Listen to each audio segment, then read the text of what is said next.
Bonjour à tous et bienvenue pour ce nouvel épisode des bénévoles. Donc avec nous aujourd'hui, donc moi-même Raptors pour présenter. Comme intervenant aujourd'hui, nous avons Coach Kira que vous avez à l'écran Bonjour à tous. et Mike. Salut tout le monde. Voilà, donc on va essayer de vous faire un petit épisode assez rapide, on va dire, mais qui va couvrir l'actualité pendant ces vacances. Donc on va parler en premier, on va vous faire un petit recap des JO. Donc on va principalement parler de l'équipe de France, USA, Espagne, plus quelques autres équipes rapidement. On vous parlera bien sûr des féminines. Et on essaiera de voir rapidement comment on peut améliorer le tournoi, vu qu'on parlera des Espagnols forcément. Et dans la deuxième partie, on essaiera de faire un recap de la Free Agency, essayer de voir équipe par équipe les arrivées, les départs des joueurs, puis voir un peu qui a fait le meilleur été. Donc bien entendu, on parlera entre autres des Lakers. Voilà, donc on va commencer avec les JO. Donc les JO remportés par les États-Unis. Avec des doutes, on va dire, sur les Espagnols pendant les poules. Donc on va peut-être commencer par ça direct à la gueule, vu qu'on va peut-être commencer par les poules, si ça vous va. Alors je sais pas si l'un de vous a les classements, s'il peut donner les classements des poules, puis donner un petit peu une petite analyse de cette première phase. Alors je sais pas coach si tu as le classement sous les yeux parce que moi je l'ai pas du tout. Alors le classement là donc je l'ai, donc le groupe A, donc ça avait fait États-Unis en premier, donc les États-Unis qui avaient été impériaux pendant le premier tour, suivi de la France, donc l'Argentine qui avait fait troisième, la Lituanie quatrième in extremis, et puis les deux Africains cinquième, sixième éliminés, Nigeria et Tunisie. Pardon, et puis donc le groupe B, la Russie, le Brésil, l'Espagne, l'Australie, les Anglais et les Chinois derniers. Donc match de poule. Donc logique. Voilà, résultat globalement logique. Dans le groupe A, voilà, avec donc les États-Unis qui étaient attendus à la première place, qui ont fait un parcours globalement impérial avec notamment un match formidable face au Nigeria où ils ont absolument battu tous les records au niveau du scoring. Enfin, Carmelo Anthony en folie à 3 points, c'était un match vraiment impressionnant à voir. Il était à 10 sur 12 à 3 points. 10 sur 12 et 37 points en 14 minutes. Hein, mais Ouais, Carmelo Anthony, vraiment, qui avait été énorme, et tous les autres joueurs derrière qui ont assuré. Enfin, c'était vraiment une démonstration offensive, vraiment, je pense, la plus grosse de l'histoire des JO. Donc la France, qui avait commencé contre les États-Unis, qui avait été voilà, alors, logiquement dominée, puis après ça, qui avait battu donc l'Argentine et la Lituanie. Donc pour le groupe A. Dans le groupe B, alors là c'est justement la controverse avec la surprise donc de la Russie, la Russie qui était attendue quand même dans les top teams du tournoi, mais qui avait battu l'Espagne pour s'offrir la première place du groupe. Et puis après ça, donc on avait le match, voilà la controverse entre Brésil et Espagne avec donc le duel pour éviter les États-Unis. Perdu par les Espagnols avec un dernier carton calamiteux. Ouais, donc effectivement, donc première question à la rigueur je vais pouvoir vous poser tous les deux. Est-ce que vous pensez vraiment que l'Espagne a fait exprès de perdre, en sachant qu'il me semble qu'ils avaient bien dominé les 3 premiers cartons, ils avaient une petite avance de plus 8 ou plus 10 de mémoire, alors je sais plus du tout. Et quatrième carton calamiteux comme tu viens de dire. Et est-ce que vous pensez qu'ils ont vraiment fait exprès de perdre, et est-ce que vous pensez qu'ils ont bien fait de perdre? Au final, a priori oui, vu qu'ils sont allés en finale. Qu'est-ce que vous pensez? Est-ce que vous pensez que c'est loyal de faire ça, sachant que les équipes l'ont déjà fait? On va répondre point par point. Est-ce que c'est loyal? Le basket, c'est un sport comme un autre et c'est stratégique avant tout. Et l'Espagne, dans leur intérêt c'était de finir deuxième de ces JO. Je dirais les États-Unis, c'est ce qu'ils avaient prévu de toute façon, que tout le peuple espagnol avait prévu. D'ailleurs, ils avaient voté sur le site d'ESPN. Ils voulaient perdre ce match, donc le peuple espagnol voulait perdre ce match contre le Brésil à 67%. Donc ça reflète bien l'envie des Espagnols à ce moment-là. Mais les Français, je pense qu'il y a un peu de frustration quand on était à chaud. Ouais, les Espagnols ont fait exprès, c'est pas la première fois exactement, c'est pas la première fois, mais je pense que si la France aurait été dans cette position, on aurait fait exactement la même chose. Parce qu'affronter les États-Unis en demi-finale, ça veut dire maximum une médaille de bronze, ou alors Et donc au deuxième point, est-ce que c'est logique? Oui, même si c'est pas dans la coutume olympique de faire ça, dans les valeurs de l'olympisme de faire ça. On a vu d'autres choses dans les sports olympiques. Le badminton a été sanctionné, mais là c'est plus compliqué. C'est l'Espagne, c'est une nation forte du basket. c'est un sport d'équipe, c'est toujours difficile de pénaliser ça. Ouais, C'est beaucoup plus dur. Ouais. Pour ceux qui ont le badminton, c'était vraiment du grand n'importe quoi. On aurait dit un match d'enfants en maternelle, quoi, alors que ce sont censés les meilleurs joueurs du monde. Basket, voilà, l'Espagne a quand même joué un match à peu près correct. Le Brésil a fait une grosse fin de match. Je veux dire, le Brésil aurait pu faire la même chose, pour essayer de jouer les Français. Ils auraient peut-être eu un avantage avec leur secteur intérieur dominant, avec Néné, Varejao, Peter et compagnie. Bon, maintenant, ça s'est passé comme ça. Faut pas oublier qu'en 2004 aussi, l'Espagne, qui avait été excellente au premier tour, invaincue, était tombée sur la médiocre équipe des États-Unis qui avait perdu contre les pionniers Porto Rico et qui s'était qualifié in extremis pour les quarts. Et en quart de finale, voilà, l'équipe de Duncan et Everson avait sorti à ce moment-là les Espagnols. Donc à ce niveau-là, je veux dire au niveau des défaites stratégiques, voilà, c'est quelque chose qui est problématique, c'est sûr. Maintenant, c'est un problème qui est vraiment très difficile à régler. Hein. Mais je veux dire, il n'y a pas de fumée sans feu, ça existe depuis la nuit des temps, ces arrangements. C'est même pas des arrangements, c'est faire exprès de perdre ce match, parce que pour moi, ils ont vraiment fait exprès de perdre ce match.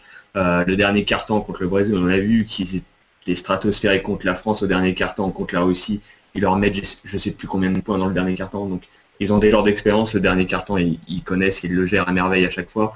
Et donc contre le Brésil, là, ils sont fait vraiment exprès de perdre. Mais pour arranger la situation, il n'y a pas grand-chose à faire. Hein. C'est tant que le tournoi sera basé sur un système de poules ça a été toujours fait comme ça. Donc pour changer, faut une révolution. C'est même plus une révolution, c'est impossible de changer ça pour moi. Exactement, ouais, parce que le système de poule, je veux dire, il marche comme ça dans tous les sports. 12 équipes, je pense que c'est le bon nombre. On peut pas vraiment avoir plus d'équipes. Après ça, faire un tirage au sort en des équipes qualifiées, c'est pas logique non plus. Je veux dire, l'équipe qui finit première de la poule doit être logiquement récompensée en affrontant l'équipe la plus faible de l'autre. Une solution, c'est peut-être de jouer les matchs en même temps dans plusieurs salles différentes pour éviter justement qu'il y ait des collusions. Mais même comme ça, voilà, je sais pas si le problème pourrait être résolu. C'est quelque chose qui est assez délicat. Quoi. Et ça, on le voit. Enfin, là, on l'a vu au basket, mais ça peut arriver au hand, également dans tous les sports de poule. Ça peut arriver en Coupe du Monde de football, tout simplement, hein, avec perdre le dernier match de poule, il y a 3 matchs de poule. Et on est dans la même configuration. Après, ça peut arriver dans tous les sports co. Handball aussi, ça pouvait arriver. On peut faire plein d'analyses là-dessus et on en reviendra toujours au même point de départ, comme quoi c'est pas interchangeable. Ouais, effectivement, donc effectivement ça arrive dans tous les sports. Et là, ce qui a peut-être relancé la polémique, c'est le côté badminton, comme vous avez parlé avant, sur le fait que c'était les Chinoises, il me semble, se sont fait éliminer parce qu'elles n'avaient pas joué les matchs. Puis le côté où on retrouvait un France-Espagne en plus du coup en quart de finale. Ouais, c'est tout ça, je pense, qui a enflé la rumeur, on va dire, enfin la rumeur, la polémique sur cette phase de poule. Mais c'est sûr qu'il y a la frustration de jouer l'Espagne. En plus, on a une adversité assez particulière avec l'Espagne. C'est un peu notre bête noire. Enfin, j'appelle pas vraiment ça une bête noire parce qu'ils ont une équipe magnifique de A à Z. On est un peu chauvin sur cette affaire, même si c'est vrai que c'est frustrant dans un premier temps, mais dans le second temps, c'est une stratégie rondement bien menée, excusez-moi. Et pour moi, limite, ils ont eu raison de faire ça. Mais et puis bon, si on regarde la physionomie du match du quart entre la France et l'Espagne, la France a quand même fourni une très belle prestation pendant 3-4 ans où on a plus ou moins dominé l'Espagne.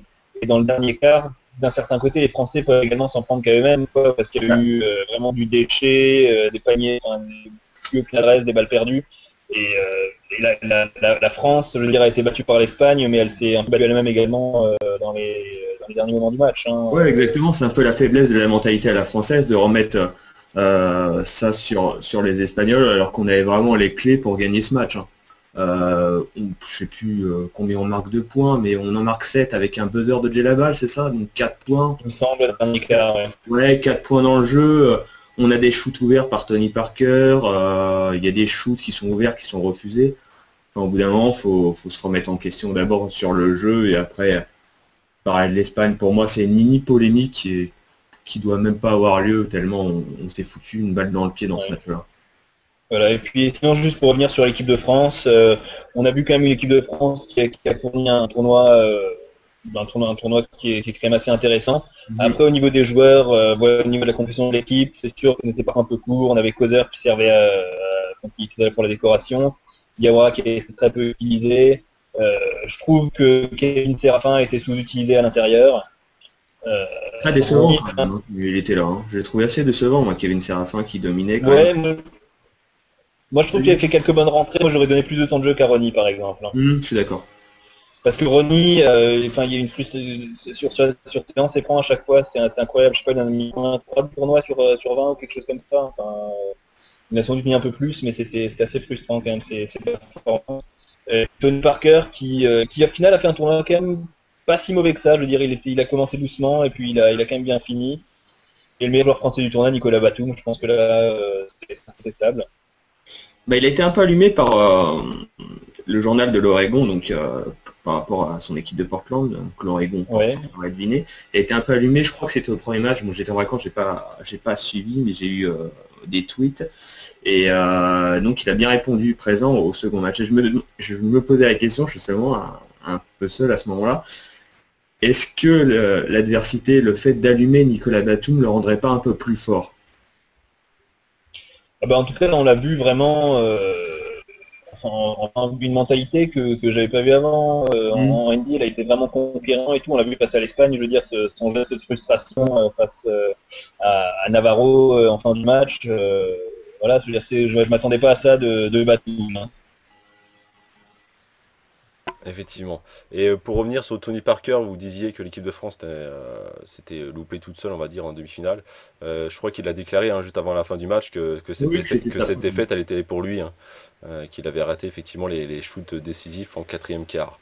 Donc effectivement, est-ce que c'est pas un problème de mentalité française on tombait contre les Espagnols effectivement, on peut se poser la question. On va peut-être passer à la finale à la rigueur. Au niveau des JO, on va dire masculin. Donc finale Espagne-États-Unis. Gagné par les États-Unis, mais pas si facilement que ça. Alors on a eu un problème de connexion. Pour eux, ça devrait être bon. Donc j'en profite pour nous excuser au niveau des petits lags qu'on peut avoir. Donc je disais oui, finale États-Unis-Espagne, gagné par les États-Unis, mais pas aussi facilement qu'on aurait pu le croire, ou que tout le monde s'attendait du moins. Ouais, mais ils ont dirigé le match de bout en bout, donc je pense pas que les Américains ont eu peur à un moment du match. Ils ont toujours su gérer le match. Après, c'est vrai que l'Espagne tient toujours tête aux États-Unis, même si on aurait pu penser que les États-Unis allaient écraser les Espagnols parce qu'ils les avaient quand même dominés de plus de 25 points, il me semble, en test match à Barcelone. En pré-saison, exactement. Ouais. Donc chez eux, je pensais qu'il y aurait un peu plus de comment dire, de scoring, d'écart de la part des États-Unis. Mais ils ont voulu préserver Anthony Davis, donc c'est la raison pour laquelle il y avait un peu conséquent. Ouais, et puis on a vu gros match de Gasol, les frères Gasol l'intérieur quand même, et puis Ibaka, donc les intérieurs espagnols ont quand même dominé leurs homologues américains. Mais voilà, globalement, de toute façon, les États-Unis étaient là pour ça. Et puis on a vu surtout un LeBron James stratosphérique qui mérite son titre de MVP du tournoi. Qui a porté les États-Unis pendant la plupart des matchs, surtout dans les money time, des quelques matchs où ils ont été contestés, donc notamment face à la Lituanie, qui est un petit peu la bête noire des États-Unis. Et donc voilà, le LeBron James stratosphérique, Kevin Durant, bien sûr, qui je crois qui a marqué le plus grand nombre de points de l'histoire pour un joueur américain au JO dans une Olympiade. Donc voilà, les stars étaient bien au rendez-vous. Voilà, puis Anthony Davis, qui a fait quelques apparitions, notamment une fois, je crois qu'il avait eu une petite mésaventure, il avait oublié de mettre son maillot. Exactement. Il n'avait pas pu rentrer en première mi-temps. C'était quel match? C'était contre la Tunisie, non? Ou le Nigeria? Ça devait pas être la Tunisie, parce que la Tunisie, c'est là qu'il a fait son plus gros match, il me semble, avec tous les alley-oops qu'il a claqué. C'est peut-être la Tunisie, parce qu'il est rentré après, ouais. Mais je sais qu'en fait, alors, il y a plusieurs écoles, soit c'était le coup de pas de chance, ou soit c'était un bizutage de la part de ses camarades. Et il avait piqué son maillot. C'est assez drôle. Voilà. Bon, il y avait l'air d'avoir une très bonne ambiance dans l'équipe américaine de toute façon. En général, quand tu gagnes plein de matchs, c'est rare qu'il n'y ait pas une bonne ambiance. L'ambiance se dégrade quand tu perds les matchs. Ouais. C'est toujours comme ça que ça se passe. C'est sûr, donc voilà, victoire logique, et puis podium logique globalement, avec donc l'Espagne deuxième, la Russie troisième, et l'Argentine qui finit au pied du podium. Avec, justement, on va parler un peu de la Russie. Je sais pas si Raptors est encore là, parce que j'ai entendu un bip. Si, je suis toujours là. Si tu es encore là, donc parfait. Je voulais parler un peu de la Russie parce que j'étais assez dithyrambique à ce sujet. Donc Alexis Shved qui a fait un tournoi et Énorme, ouais. un match pour la 3e place assez énorme. Il a une verticalité, il a une explosivité, il est rapide sur ses jambes, il prend toujours les bons choix. Et je me demande si c'est pas lui le véritable leader, parce que quand on a vu Kirilenko craquer en demi-finale contre l'Espagne, il a dû finir à 1/12 ou quelque chose comme ça. Ouais, il finit, ouais, exactement, c'est le plus mauvais match. Bon, Kirilenko, il a quand même porté l'équipe pendant la plupart des matchs au premier tour. Hein, non, je suis entièrement d'accord, mais quand on voit, par exemple, pour la finale de la 3e place, là, Kirilenko qui lâche un airball c'était en garbage time, il me semble, ou money time, je sais plus. Il lâche un airball et Alexis Shved, je crois qu'il pack 23-7-7 le Shved, donc chapeau. Ouais. Bon, en tout cas, ouais, j'ai hâte de revoir les deux à Minnesota. À mon avis, ça peut être sympa. Ah oui, non, mais complètement. J'ai vraiment hâte de le voir démontrer tout son talent à Minnesota. Minnesota qui a vraiment une chouette équipe. Hein. On va en parler plus tard. Ouais, on en parlera tout à l'heure. Voilà pour le tournoi masculin. Ouais, donc on va en parler juste après, hein, des transferts free agent. Donc peut-être dans un deuxième épisode, on va voir suivant le temps qu'on dure sur les JO. Voilà, exactement. On va passer aux féminines. Alors moi j'avoue que j'ai rien suivi du tout, j'étais en vacances, donc j'ai bien profité des vacances. Les féminines qui sont quand même allées en finale de ce championnat aux Jeux Olympiques, battues par les Américaines, mais on va dire c'était un petit bonus cette finale. C'était logique, hein, tout le monde s'y attendait. Donc finale bonus, mais c'était déjà assez énorme d'atteindre les finales. Voilà. Avec surtout, Cécile Dumer, il me semble, qui a été élue MVP du tournoi. Donc est-ce que vous avez des choses à dire? Si elle n'a pas été élue, elle aurait dû être. Elle aurait dû être élue, mais elle n'a pas été élue. Ouais. Ok. Parce qu'elle a vraiment été stratosphérique. Et puis l'Australie qui avait perdu, je crois que 4 fois ou 3 fois, qui avait été battue que contre les États-Unis. Que contre les États-Unis, qui était battue par la France. Ouais, et là, cette année, je crois que c'était en overtime, c'est ça, 72-70. Exactement, la France qui avait fait un superbe match et qui s'est pris un buzzer beater par les Australiennes et qui a réussi à gagner. Mais de toute façon, l'équipe de France qui a battu toutes les meilleures équipes du monde, dans la Russie 2 fois, faut le faire quand même. La Russie, vraiment, enfin, un parcours fantastique. Ouais, pour revenir sur cette équipe russe, justement, c'est même pas battre, la France a atomisé la Russie par 2 fois. Alors en poule, on s'est dit, bon, les Russes vont se reprendre, c'est un accident de parcours, mais on bat les Russes encore, je crois que seulement de 12 points, mais on fait des écarts à plus 25, quelque chose comme ça. Les Russes reviennent sur la fin, mais juste pour revenir et tirer à 3 points et sauver un peu l'honneur. Mais Dumer a été flamboyante. Exactement. Ou a été contente parce qu'elle a eu une demande en mariage, ce qui n'a pas duré longtemps.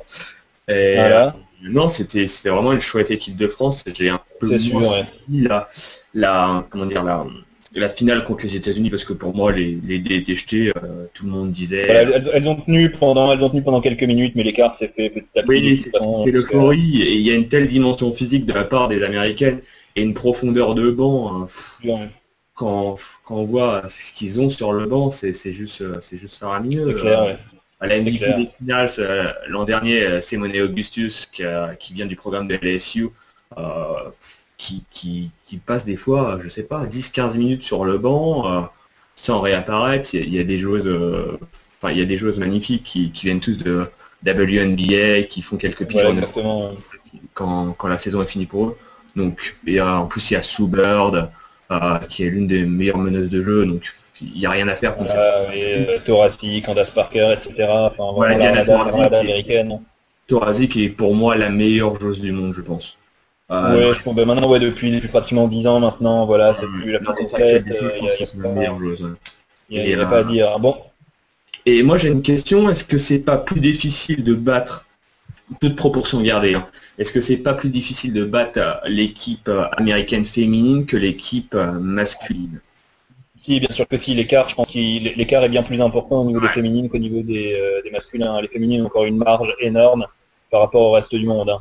Même si l'équipe de France avait quand même engagé pas mal de joueurs NBA, comme je crois qu'il y avait LeBron James, meneur remplaçante, il y avait Alain Bigbeu, Dwayne Wade, etc. Bah, c'est-à-dire Lawson Wade. Non, en tout cas, l'équipe américaine qui est largement au-dessus, ça c'est incontestable.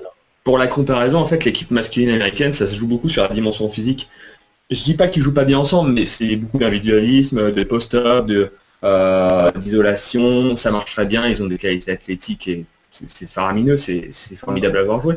Mais l'équipe féminine, en fait, on se rend compte qu'ils jouent super bien ensemble. Il y a aucune extra sûr, passe ouais. qui est ratée, les 3 points. Il y a une cohésion dans l'équipe énorme. Ça, il y avait une grosse cohésion aussi Mais bon, masculine. Mais ils jouent je encore pense- mieux ensemble, j'ai l'impression. moi, je pense aussi que chez les hommes, la concurrence est quand même plus forte. Hein. Il y a quand même des Oui, grosses stars étrangères. Nowitzki, il n'était pas au JO, mais on a des joueurs comme Gasol, Ginobili, Parker et compagnie qui Hmm. ont quand même un gros niveau et qui, je pense, qui sont plus proches des Américains. Ah oui, bien sûr. Oui. Je pense qu'on a dit Voilà, déjà donc pas mal de choses hein, sur exactement. les JO. On va pas passer plus de temps. En plus, c'est le passé, on va dire. On va peut-être un peu plus Voilà. Rendez-vous à s'intéresser. Rio. Rendez-vous à Rio, effectivement, donc 2016. Hein. Donc on va s'arrêter ici pour ce premier épisode des Bénévoles. Donc on vous donne rendez-vous pour la suite qui va arriver juste après. Donc sur la Free Agency en NBA. Donc on va parler de tous les trades donc, qui ont eu lieu. Vu que la plupart ont déjà eu lieu, a priori, là les équipes sont déjà toutes faites. Donc on vous dit à tout de Voilà. suite, alors, toujours avec Mike et Coach Kira et moi pour présenter. À tout de suite, tout le monde. À tout de suite.